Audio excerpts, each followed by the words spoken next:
Hello everybody, it's your boy, Jmulls of Jmulls Gaming. And I think it's time to mull over Persona 3 Reload, to give my overall first impressions and thoughts and opinions about Persona 3 Reload so far. And I think in a lot of ways, Persona 3 represents an interesting turning point in the franchise, in two different ways. Way back when, Persona 3 marked the transition of the series away from just simply being a Shin Megami Tensei spin-off to starting to gain some new breadth and individuality and spread its wings as its own individual franchise, by introducing the social simulator aspects of the game that we've all come to know and love for Persona into the series. Yeah, that started with Persona 3. And then over the years, new additions and new games to the franchise would come and go, introducing new concepts and iterating on old ones. And then it all culminates with Reload, the titular remake of Persona 3, to modernize the experience and bring Persona 3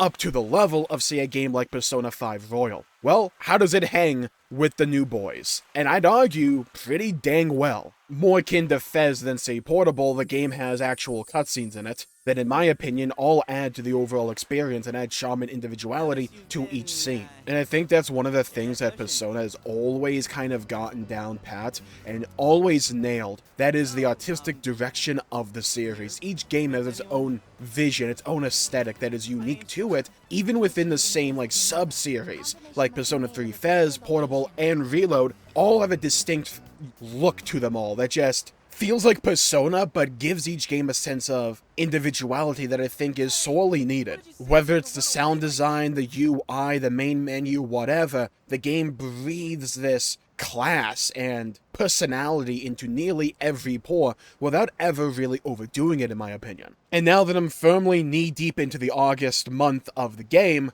my opinions are becoming a bit more solidified. I think the social links overall are about the same as ever. Very little has changed in this regard, though I do think the voice acting adds a good charm to some of them, and really uplifts the character and personality of some of them, especially the character of Yuko, in my opinion. And I haven't gotten around to the Sun Arcana yet, but from what I've heard so far, from the few scenes he was in my playthrough, this one's gonna break my heart. I think Persona 3 has both the best and worst social links in the franchise, ranging from either kind of tedious and just uninteresting to the ones that grip me tight and are truly memorable, like the Sun Arcana. He is my favorite social link / confidant in the entire franchise, and I don't think it's close. Now, Reload still does the thing that Persona 3 used to do as well, which is really delay the social links of the main cast of characters. I vastly prefer how 4 and 5 handle them, where when they're introduced to the party, you then unlock them and their social link / confidant to progress at your liking. I think that has a good flow to it for character development and introduction and development, and I think it's something that Persona 3 mostly lacks. However, they have a couple band-aid fixes that I think go a long way to addressing some of these issues. And that's mainly these, like, new events that they've introduced, mainly in the nighttime, which I like because normally in Persona 3, the nighttime activities can be kind of boring, where you're either just doing a part-time job, eating some food, or hitting up the arcade. Really basic stuff. There's only like 2 social links that are actually at night. But with Reload, they added all these like individual unique scenarios that you can partake in with the members of C's, including the boys this go around, and it kind of supplements them because the boys don't actually have social links with Makoto because there's no FemC here. Another holdover from the old P3 style. But what you get instead are these individual little scenarios with just one-on-one time with the boys, fleshing out their character, but also their dynamic with Makoto, and that's something I think is sorely lacking from the original P3 games, but they are a welcome addition in Reload. And it's actually kind of funny, because for the first couple of months, I thought they were kind of insignificant. But really, when I look at them holistically, I think they've done so much for the members of C's, because it's not just the boys that get them. Characters like Yukai, Mitsuru, and Fuka also get them, as well as Aigas, and I think what these scenes do is double up on the interesting parts of the social simulator aspects for Persona, that is fleshing out the cast of characters. Because let's be honest, leveling up social stats, I like the strategy and the time, like, scheduling component to that, but the actual act of leveling them up is really basic and kind of boring. Oh, I want to level up academics. I'm gonna go eat some fish. Oh, I want to rank up courage. I'm gonna go eat a hamburger. Oh, I want to be sexy. I'm gonna go eat some ramen. But like, what makes the social simulator aspects of Persona fun and interesting doesn't come from a mechanical complexity, in my opinion. It comes from that scheduling. But also in terms of actually taking the time to take a step back, slow the pace down, and just develop the characters. It doesn't require forwarding the plot or whatever all the time. Sometimes just taking a step back, going to cruise control,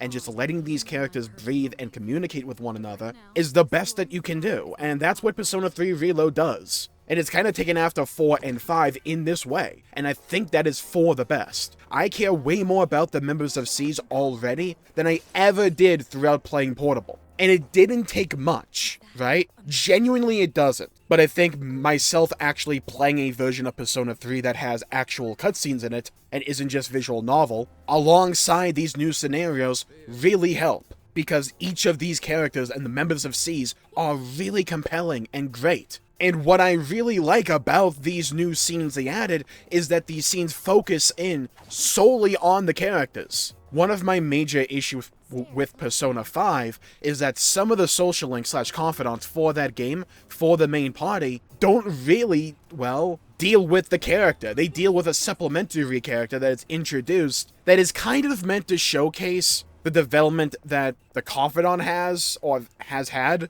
but I think they spend too much time trying to develop a whole new character and not enough time just spending time with the confidant. Makoto is an example of this in P5. She is my favorite members of the actual Phantom Thieves, but a confidant's my least favorite. But here in Reload, each of these scenes just slows the scene down and focuses in on an individual character. Like a nighttime escapade with Akihiko, where he's forced to confront a gang of, like, jabronis that try and beat him up, but because of his connections, he's able to get out of the situation. Or just even, like, spending time to watch movies, or, like, Akihiko's old matches or boxing matches with him, or horror movies or whatever, or reading books. Things that slow the pace down and let these characters breathe and exude their personality because they're all really strong. It's not that much, but again, I don't think you needed much for this effect. My only major issue is that I kind of feel like I'm screwing myself over by not going for full social stats and the other social links that I have available to me at night while focusing in on these, because they don't award you the same amount of social stat gain as just, say, going to eat some fish or a hamburger or whatever.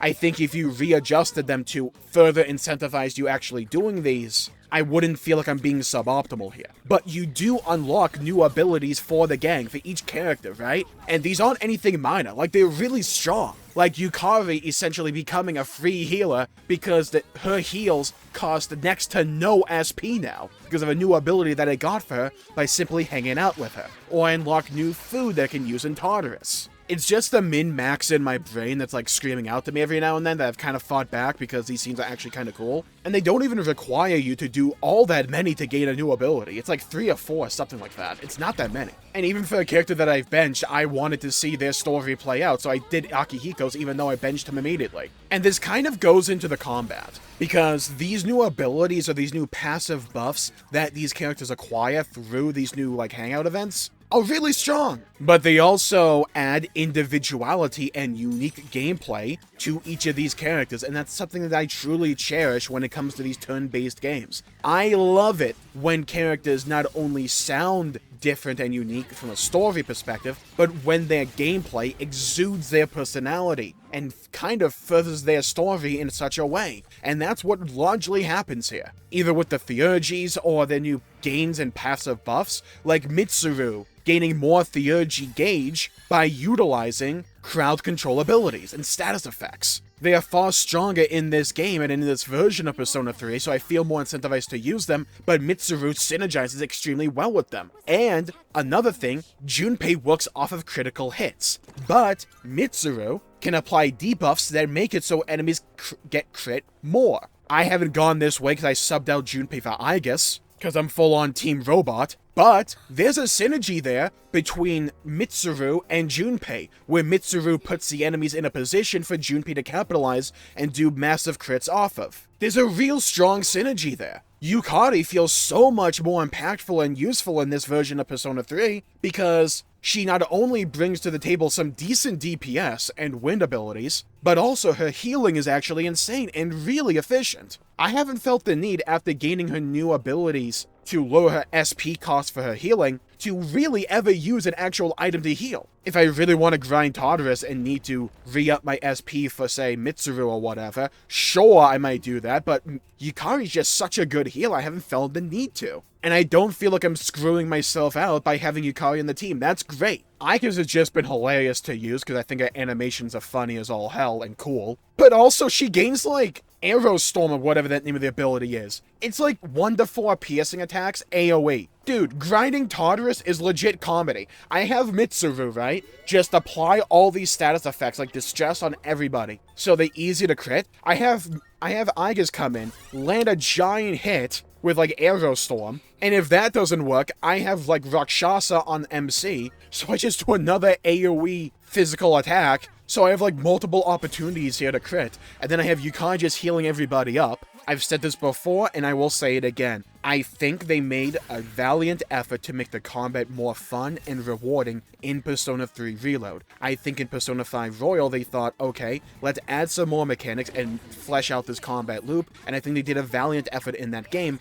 but my issue was that all those effects were so overpowered when taken into consideration with one another that it made the final, like, 2/3 of Persona 5 Royal, and that's kind of being even generous, probably even more than that, feel really, really, really, really easy to me, especially when it concerns the one more mechanic, because you can just buff that thing up with billiards. Or was it throwing dots? It was throwing dots. You just make one more so powerful that nothing really challenges you in Persona 5. But what they did here was they kept the functionality and the coolness of having all these new abilities and new methods of strategy at your disposal here, but they reined in some of their power and some of that RNG to be more deterministic, to add individuality and uniqueness to the gameplay loops of each of these characters, even more so than before, but you still feel incentivized to make use of the cool features of Reload to your advantage, and it's great. And I think this doesn't make up for the fact that I think Tartarus is still a massive issue. I think it softens the blow incredibly because the combat loop is so fun and interesting. But I think Tartarus needed a complete overhaul instead of the cool new band-aid fixes they've added to it so far. I like the fact that there's loot. I like the fact we have chests. I think the Twilight Fragment system is far better than what we had before because I feel it adds and, well, keeps up kind of that war of attrition feeling without just feeling annoying that, like, Fez could have sometimes. I think Reload is still largely an easy game, don't get me wrong. I think most Persona games are, though. I think most Persona games are only really hard in, like, the first month or two, but once you start gaining new party members and leveling things up and getting more tools in your repertoire, the games kind of roll over, at least for me. I think the main issue with Tartarus is the fact that despite all the new additions, I still feel that the level design itself is really repetitive. And I think if they're going to salvage this, at least for me, some people probably enjoy Tartarus, more unique scenarios needed to be added. I think the monad floor idea is a really solid one. So essentially monad floors are like these doors you can find on certain floors of Tartarus. You get introduced to them in roughly August. Actually, in August, I just got them. And they lead you to essentially a monad floor, where you have this one-off kind of cool boss fight, or like mini boss fight, and you gain some new loot. That's kind of it. I genuinely think, and I know it's a bit kind of old hand to say, what if we added roguelike mechanics to insert game here, right? Like, I get that. I genuinely think Tartarus could have benefited from some kind of random component in terms of the level design, but also, like, how you should tackle each floor. Like, give us some new, like, unique buffs that we can work with, or whatever. Just something roguelike-y, I think, could have gone a long way. Kind of in the vein of what they did with Mementos in Persona 5 Royal, if you remember that, where you could augment Mementos to reward you with more XP, items, or money. Like, you could probably lean into an idea like that. Maybe not the same thing, but like an idea like that where you can customize Tartarus to more of your liking or augment it in such a way, in a deterministic way. Something along those lines maybe could have worked. having some kind of shop system inside to give you new abilities for the Tartarus run. Maybe, like, something like that, you know? Because I think Tartarus kind of just descends into feeling, okay, clear this floor, get all the loot, beat the shadows, move on to the next floor. Do I have to save someone here? No. Okay, keep moving on. I have to save someone. Okay. Hey, someone on the bench, go escort this jabroni out of here. Okay, I found you. Cool. Gotta keep going, keep going, keep going. Oh, there's a monad floor. Okay, I'll go in, beat this mini boss, get my loot, go back. Oh, cool, we're back to Tartarus. Clear the floor, move up. Clear the floor, move up. Clear the floor, move up. And the fights themselves are really interesting. That's what I think salvages this whole combat system. And I like what they tried to do by adding more personality to each of these Tartarus, like, floors and segments. I don't think it does enough, because they are just glorified hallways, and some of them are just more annoying to make sure you got all the loot.